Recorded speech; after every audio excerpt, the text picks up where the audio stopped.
Taekwondo is derived from the Korean words Tai, which means foot, Kwon, which means fist, and Do, which means way.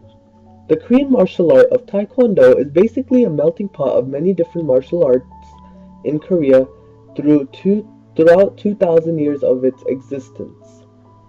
Keep in mind that even though it's not an MMA, the form itself is unique and still includes influences of many different art forms, which are but not limited to karate, kung fu, tangsu, subak, taekwon, kwanpup, taekwonpup, and judo.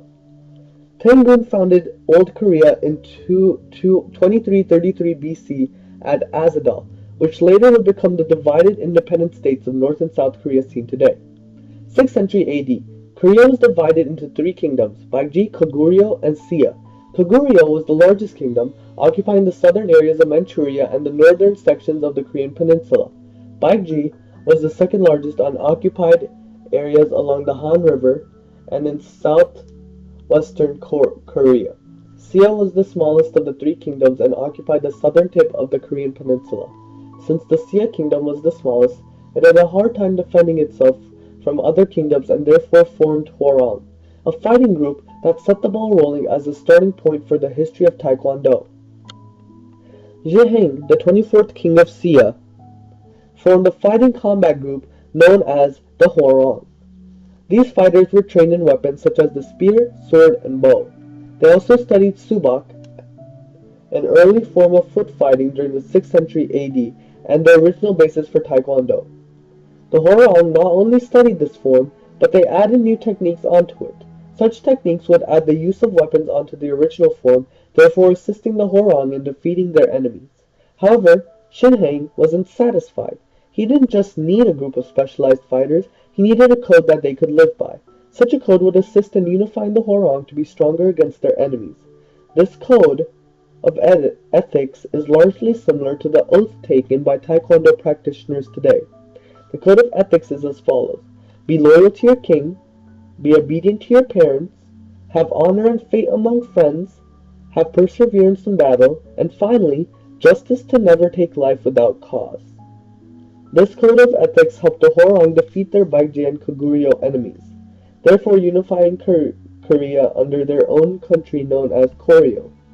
Archaeological findings in the Sia kingdom during the 6th century AD contained fighting techniques and stances that were similar to techniques and stances seen today in Taekwondo. The Koryo dynasty was a time for growth and refining of martial arts.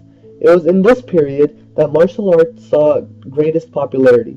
After Subak was modified by the Hwarang, it changed its name to Subak-gi. Subak-gi gained popularity as a military and civilian sport. There were ample rewards for winners of such martial art competitions. Military training of the art was compulsory. The soldiers that learned these arts were responsible for its spread too. During the Yi dynasty, Korea had a mass shift from Buddhism to Confucianism. Martial arts was greatly affected as a result of this shift. People began to lose interest in martial arts as a whole, and gradually martial arts lost importance among the priorities of the young generation. There was one important contribution when King Zhengzhou ordered martial arts to be barred to everyone with the exception of the military. Through the military, the techniques found in martial arts were preserved. This helped the Koreans fight off multiple Japanese invasions. However, soon military power declined and Japan took over Korea on August 2, 1910.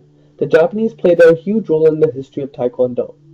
Under Japanese control, August 2, 1910 to August 15, 1945, competitive sport and martial arts were banned and outlawed. This did not stop the public from practicing Subak-gi in secret. It was actually practiced secretly as a dance form. Subak-gi changed its name to Subak-do. Soon after, peace treaties were signed between Japan and Korea, allowing for the practice of martial arts in Korea once again. Many forms of Japanese martial arts were introduced to Korean curriculum, such as Kendo, Karate, Judo, and Aikido. August 15, 1945 saw the end of World War II and Japanese forces withdrew from Korea. From here on out, Korean and Japanese martial arts could develop independently. The Koreans did learn a thing or two from Japan, as karate and judo are seen in techniques practiced by Taekwondo practitioners today. Taekwondo was introduced to the U.S. military after the formation of the Korean Armed Forces in 1945. In 1946, Lieutenant Hong Hee-choi taught the form to Korean Army troops and some U.S. soldiers stationed within the 2nd Infantry Regiment at a military base known as Gwangju. Korea saw 5 major martial art academies, kwans. They were Mudok Kwan, Jido Kwan, Chungmu Kwan, Chungdo Kwan, and Sungmu Kwan. They all practiced different styles of martial arts such as Kung Soo Do, Taekyon, Tang Soo Do, and Subak Do. Many efforts were made to unify these academies, and in 1955, a board of many instructors, historians, and society members sat down to create a form that would incorporate the different styles taught by different academies. This form is now known today as Taekwondo. This is why Taekwondo is known as the melting pot of so many forms, and this is why it's still unique even today. In 1962, the Korean Amateur Sports Association recognized the Korean Taekwondo Union, government-ordered union of 5 kwans, which changed its name to Korean Taekwondo Association. First president of the association/union was General Hong Hee-choi. On May 28, 1973, the World Taekwondo Federation was founded by Dr. Un Young Kim at Kuki-won Headquarters, Seoul, Korea.